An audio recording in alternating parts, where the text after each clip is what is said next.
정국해법을 모색한다. 오늘은 이영자 서경대 석좌 교수와 함께 좀 짚어보겠습니다. 좀 전에 새누리당 비례대표 공천과 관련돼서 김무성 대표의 이전의 발언, 상향식 공천으로 해야 한다. 직역별로 모집해서 공개적으로 심사하고 해야 된다. 이런 주장과 이한구 공관위원장, 뭐 현재로서는 불가능해졌다. 이런 주장, 같은 두 장면을 보셨습니다. 교수님, 이 문제는 어떻게 이해를 해야 됩니까? 시간이 없다 그러는데. 안 하겠다는 얘기죠. 뭐 그렇게 복잡하게 생각해요. 아니 질질 끌다가 시간 없다 그러는 게 어디 있어요? 아니 글쎄 지금 현재 면접하고 있잖아요. 그럼 면접은 면접대로 하고 자기가 다 해야 되는 건 아니잖아요. 그분은 공천하는 거지 비례대표는 또 다른 얘기란 말이에요. 비례대표는 당을 대표하는 거 아닙니까? 당의 어떤 부족한 부분이라든지 그런 건데 그거는 당 대표나 당에서 해야죠. 그럼 비례대표는 비례대표를 하면서 지역구 공천대로 해나가면 되는 거 아니에요? 그러니까 안 하겠다는 얘기를 그렇게 그러니까 진작에 거예요. 뭐 직역별로 후보자들을 모아서 뭐 토론을 집단적으로 시킨다든지 뭐 이른바 슈퍼스타 K 방식으로 이렇게 하는 것은 이 공관위의 지역구 공천 심사와 별도로 완전히 별도의 문제가 되죠. 했었으면은 사실은 아무 문제가 없는 건데. 지금이라도 하면 돼요. 그리고 그게 당 차원에서 나쁠 게 하나도 없잖아요. 그럼요. 지금 당이 국민들한테 감동을 주는 어떤 짓도 못 하고 있는데 비례대표로나마 국민들한테 감동을 줄 수 있는 이 당은 정말 국민을 위하고 국민을 생각하는 정당이구나. 그래서 당에서 우리는 지금 뭐 경제 분야에 몇 명, 뭐 분야에 몇 명 해가지고. 그거를 공개하고 그다음에 뭐 며칠은 며칠 사이에 그다음에 이제 심사해가지고 거기서 최소한도 어떤 걸 통과한 사람들은 이제 면접해서 뽑는 방법이 있겠죠. 이게요, 교수님. 그 18대 총선 때 당시 그 민주당 쪽에서 청년 비례대표를 자체 경선한 적이 있습니다.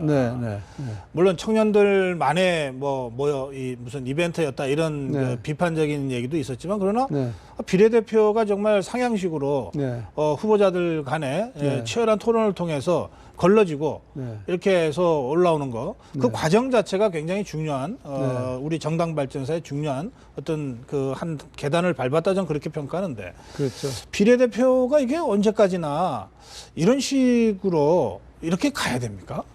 아니죠. 원래 비례대표는 없어져야 되죠.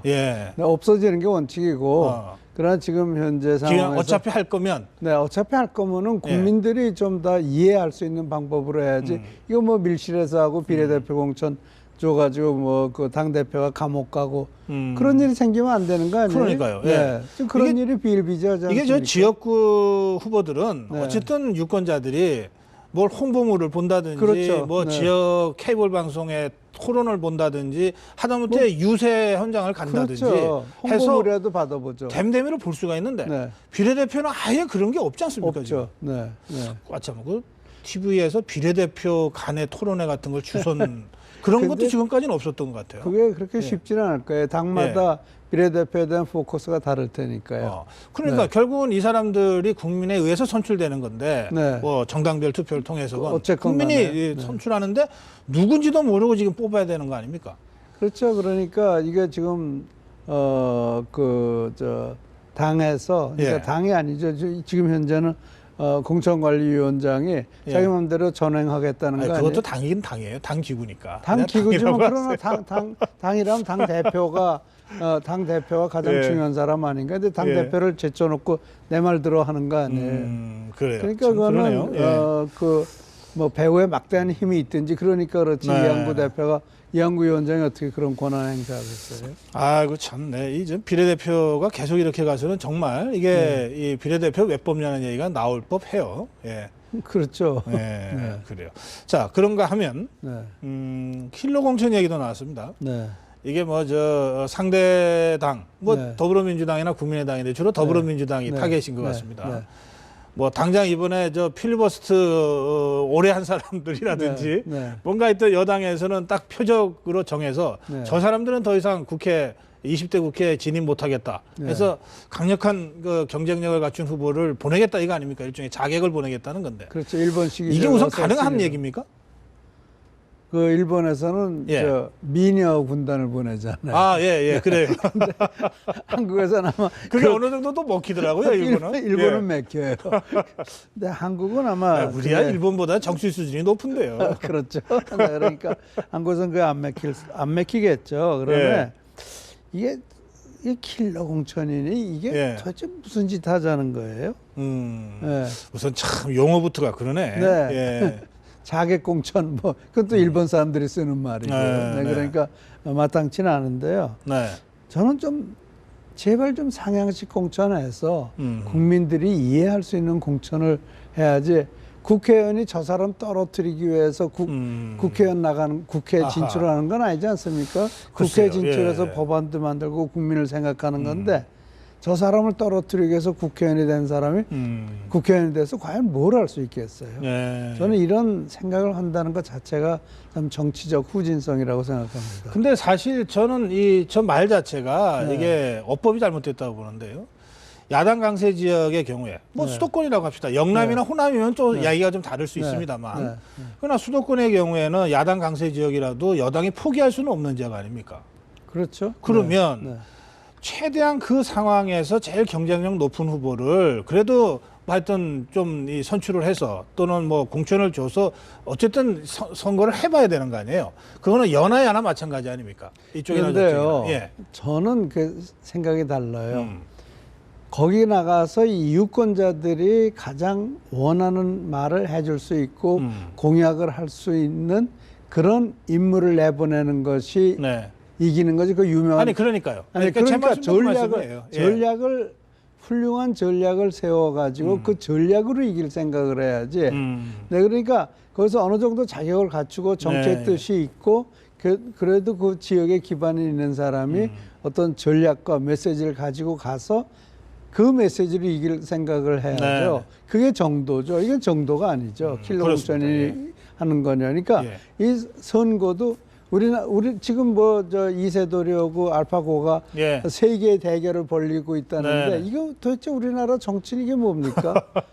이게 정말 한심하기 짝이 없잖아요. 이게 전 세계에서 우리나라 공천이 이런 식으로 된다면 참 웃음거리 될 겁니다. 지금 뭐 전 세계가 서울을 주목한다는데 그 이세돌과 알파고 시야 우리 선거판은 안 보고 그냥 그것만 보고 갔으면 좋겠어요. 근데 불안하게 그렇게 될 수가 없네요. 아하 참 알겠습니다. 자 야권도 좀 짚어보겠습니다. 안철수 대표와 김한길 선대위원장 두 사람이 이 김종인 대표가 던진 야권 통합 카드 때문에 뭐 계속해서 지금 다른 얘기 균열이 벌어지고 있는 것 같습니다. 많은 그 언론이나 전문가들이 김한길 위원장은 결국은 갈랐을 거다. 안철수 대표와 뭐 이런 예측까지 하고 있는데요. 김한길 위원장 어떤 행보가 가능할까요? 어떻게 예측하십니까? 어떤 행보를 보기 전에요. 이 통합을 하자는 그 통합의 의도가 무엇인지 깨달아야 돼요. 그 통합의 의도가 과연 정말 단순하게 선거에서 유리한 국면을 차지하기 위해서 하는 것이냐. 그렇게 볼 수도 있겠죠. 그러나 또 다른 시각으로 본다면 호남 정치가 살아나는 것을 막겠다는 진보 좌파들의 음모다. 그러니까요. 호남이 독자적 정치 세력이 되면 가장 힘들어지는 정파가 친노와 좌파입니다. 그러니까 그래서 문재인 대표도 통합하자고 그랬던 거고요. 거기서 아무런 반응이 없으니까 지금 김종인 대표가 통합을 하자는 거 아니에요?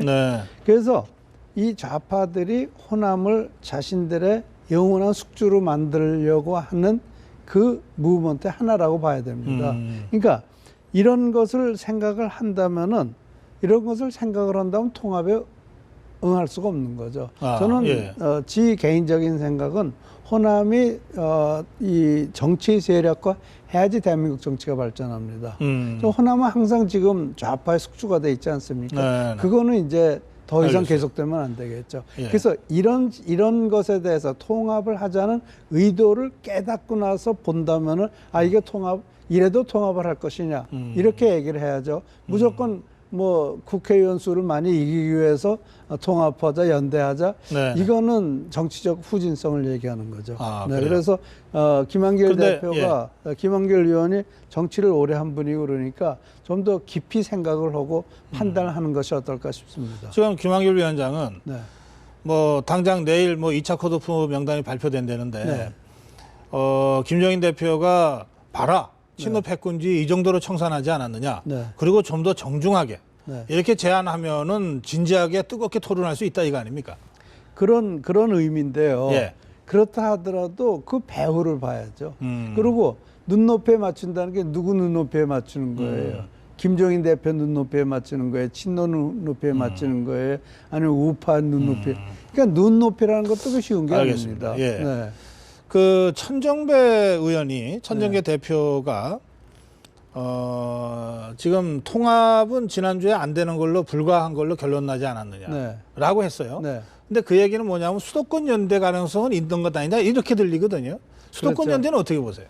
수도권 연대라는 것도요. 네. 일단 호남이 제대로 어느 정당을 정해서 돌아가기 시작하잖아요. 네네. 그러면 수도권도 연동해서 같이 돌아가거든요. 네. 그러니까 그렇게 되면은 더민주와 국민의당이 수도권 호남표를 나눠 먹자는 얘기밖에 안 되는 거죠. 넌 여기 가서 오고 난 여기서. 네, 그렇죠. 예. 근데 과연 그런 것을 호남 유권자들이 용납을 하겠느냐는 그런 문제도 있죠. 그런가 하면요. 지금 이 더불어민주당의 그 호남 지지세가 30%를 못 넘고 있습니다. 예. 네, 그러니까 그렇다고 뭐 국민의당이 더 잘하는 건 아니지만 유보돼 있는 표가 한 40에서 50% 정도 된단 말이에요. 그러니까 그 사람들은 예. 더불어민주당으로 갈 준비가 전혀 안 돼 있는 유권자라는 수도권 거죠. 연대까지도 네. 지금의 흐름에서 보면 네. 국민의당으로서는 취할 바가 못 된다 이런 말씀이시죠? 그렇죠. 네. 예, 알겠습니다. 그런데 천정배 의원이 개헌 저지선 얘기를 하고 있거든요. 네. 이 개헌하려면 3분의 2, 그러니까 200석 이상을 새누리당이 가져야 되고 네. 이걸 저지하려면 100석 이상을 야당이 가져야 되는데 이게 옛날 권위주의 시절에는 많이 나왔던 얘기입니다만 그렇죠. 느닷없이 개헌 저지선 얘기를 지금 하고 있습니다. 이걸 어떻게 해석해야 됩니까? 글쎄요. 그러니까 지금 개헌 저지선 얘기는 결국 개헌을 하게 되면은 이원 집정제나 내각제나 이런 걸로 갈 공산이 큰 거 아닙니까? 네네. 또 한편에서는 뭐 연임제를 생각할 수도 있는 거고 네. 그 연임제가 되면 박근혜 대통령이 한 번 더 하려고 그러는 거 아니냐 이런 건데요. 네, 우선 그거는 헌법적으로 불가능하고요. 그리고 실제로 지금 우리나라 정치는 개헌해야 돼요. 지금 국민한테 여론조사해 보면요, 개헌 지지율이 훨씬 더 높을 겁니다. 네네. 그러니까 지금 아니 국민의 80% 이상, 국회의원의 90% 가까이가 개헌 필요하다고 대답하고 있어요. 그런데 개헌 저지하겠다는 건 어폐가 있는 거죠. 그러니까 자기네들 편한 얘기로만 하고 있는 거예요. 아하, 참 그러네요. 예, 예, 알겠습니다. 이 오늘 짚어야 될 뉴스들이 많아서요. 예. 이 더불어민주당의 김상곤 인재영입위원장에 대한 광주 지역의 전략공천 얘기가 지금 슬슬 나오고 있습니다. 이건 어떻게 보십니까? 원래 안 한다고 그러지 않았어요? 불출마 선언을 하고 혁신위원장을 맡았고 그다음에 인재영입위원장을 맡고 있습니다. 네. 예. 근데 국민이 원한다면 할 수도 있는 거겠죠. 유권자가 원한다면. 그건 제가 잘 모르겠습니다. 예. 아니, 그러니까 그런 말 우리 많이 들었잖아요. 국민이 원한다면. 네, 국민이 원한다면. 유권자가 원한다면. 그러니까 결국 뭐 정치인들이야 말 언제든지 바꿀 수 있잖아요. 여기 가서 이 소리하고 저기 가서 저 소리하고. 가장 대표적인 분이 지금 현재는 김종인 대표 아닌가요? 네. 또 그렇게 보십니까? 그렇죠. 여기가 노조한테 가서는 뭐 노조가 이러면 안 된다. 그러고 나서 이랬겠죠. 근데 왜 그런가 하면요. 그래서 노동개혁을 통과시켜야 된다. 뭐 이런 말을 행동이 쫓아가야지. 말로만 한 거는 아무 의미가 없는 거죠. 네. 노조한테 가서 그렇게 얘기했는데 막상 이 새누리당에서 노동사법 통과시키자 하니까 그 쟁점 법안은 못하겠다. 지금 그러니까 더불어민주당 입장이 그거죠. 그러니까 여기 가서 이 소리하고 저기 가서 저 소리 하는 테러 방지 법안도 그렇지 않습니까? 테러 방지 법도 뭐라고 그랬어요. 시민들이 실망하는 걸 느꼈다고 그랬는데 동시에 저 필리버스터들은 칭찬하지 않았습니까? 아하, 그러니까 예. 지금 이분이 여기 가서 이 소리하고 저희가 저 소리 하는 분이란 말이에요. 그러니까 사실 좀 정신을 차릴 수가 없어요. 알겠습니다. 그러니 뭐 그 김상곤 그 위원장이 그러는 것도 얼마인지 이해가 되죠. 그러면 홍일학 의원 네. 그 컷오프에서 1차 네. 컷오프에서 탈락했는데 대구 네. 가서 구제 가능성 시사했는데 김종인 네. 대표가 네. 이건 또 어떻게 봐야 그건 됩니까? 대구니까 그런 얘기했겠죠. 아, 그건 또 여기 가서 이 얘기하는 것에 그렇죠. 또 다른 사례다. 또 다른 사례라고 봐야 되겠죠. 이게 당이 어떤 이유를 가지고 이유와 네. 명분을 가지고 공천 탈락시켰는데 그거를 번복한다는 게 그렇게 쉬운 일인가요? 예. 마음대로 번복하기는 사실은 어려울 겁니다. 공천 탈락해서 번복한 경우는 지금까지 거의 없었던 것 같습니다. 뭐 전 잘 기억이 안 나요. 지금까지 네. 없었던 것 같습니다. 그러니까 예. 그게 쉽지 않을 겁니다. 그러네요. 네. 그래서 저기 구제하기 쉽지 않을 거다. 그렇죠. 어허. 쉽지 않을 거예요. 그렇군요. 예. 알겠습니다. 그 오늘 나온 뉴스 중에요. 네. 그 한한상 전 부총리, 함세웅 네. 신부, 네. 또 이해동 목사 이런 그 제야 원로들이 이 다시민주주의 포럼이라는 그 모임에서 네. 야권 통합, 네. 이 후보 단일화 이 얘기를 공개적으로 거론하고 나섰습니다. 네. 뭐 일각에서 이거 다시 훈수 정치가 나오는 거 아니냐, 뭐 이런 얘기도 그런 나오고. 거겠죠. 이건 또 어떻게 보십니까, 교수님? 그건 기대되던 거 아닌가요? 기대되던 거다. 네, 그러니까 예. 이게 어떻게 생각을 해보면 김종인 대표가 어떻게 생각하면 김종인 대표가 한마디 하면 될 줄 알았는데 그게 안 되고 있으니까 아하. 전에 안철수 그때 예비 후보가 네. 사실 이런 그 제야 원로들의 압박을 받아가지고 결국 네. 단일화한 거 아닐까요? 아, 대선 그러니까 때? 대선 때요. 예, 똑같은 예. 맥락이죠. 아하. 이게 이 제야들이 항상 이렇게 나섭니다. 모든 선거에서 이렇게 나서고 있거든요. 그러니까 이거는 이것 역시 호남이 새로운 정치 세력화하는 것을 눈뜨고 못 보겠다 이런 건지도 모르죠. 그래요? 이게 우리 정치 발전에는 어떤 영향을 줄까요? 전혀 아주 도움이 안 되죠. 역행하는 거죠. 저는 사실 여당도 반으로 쪼개져야 된다고 생각하는 사람이거든요. 그래서 정당이 한 4개 정도가 돼서 나쁘게 말하면 이합집산이고 좀 분립돼야 된다. 네, 그래가지고 서로의 이익을 추구하면서 주고받는 게 생기는 거 아니에요? 네, 어느 당도 네. 과반수 못하고. 그렇죠. 그래서 그래서 결과적으로 연립하고 연합 정치의 형태로 기술을 배워야죠. 아하. 그게 정치 발전에 큰 도움이 되는 건데 이렇게 해서 자꾸 야당을 하나로 묶으면 여당 또 하나로. 쪼개지고 하나로 묶으면 또 쪼개지고 선거 때 되면 합치고 선거 지나면 쪼개지고 그게 우리나라 야당 역사 아닌가요? 그런 네. 역사를 계속 반복하겠다는 제야들의 생각이 딱한 거죠. 네. 그렇게 보시는구나. 알겠어요. 근데 이게 분립되려면 말이에요. 네. 분립되려면 네. 뭐 사당으로 분립되려면 적어도 걸출한 4명의 정치 지도자가 있어야 분립되는 거 아닙니까? 그런 시대는 지나갔죠. 내가 이 깃발 내걸고 내가 여기에 목숨 걸겠다. 뭐 이런 정도의 결기와 의지와 또 뚜렷한 어떤 사생관 뭐 이런 게 있어야 이게 외로워도 홀로 가는 건데 우리 정치판에 지금 그런 분립의 어떤 리더십이 과연 있습니까? 우리 이제 카리스마틱한 리더십의 시대는 지나갔습니다. 예. 네, 그러니까 그 이스라엘 같은 데는 정당이 20개, 한 10여 개 정도 되잖아요. 예. 그래서 자연스럽게 노상 치고받지만 그렇죠. 정치가 잘 굴러가고 있어요. 우리나라처럼 이러지는 않는다고요. 네. 그 제가 봤을 때는 그냥 소군주, 그냥 영주. 네, 소영주라고 그럴까요? 뭐 그런 정도. 예, 군주도 못 되는. 네. 그런 그래서 경남 기반으로 호남 기반, 충청도 기반, 경북 기반 한 4개 정도 정당이 나와가지고 수도권에서 서로 싸우는 것이 훨씬 정치적으로 차라리 그게 더 낫겠다. 지금보다는. 훨씬 낫죠. 그럼요. 참. 알겠습니다. 상당히 큰 문제를 던져주시는데 다음에 한번 차분히 한번 토론해봤으면 좋겠습니다. 네, 그렇습니다. 말씀 여기서 줄이겠습니다. 고맙습니다. 예.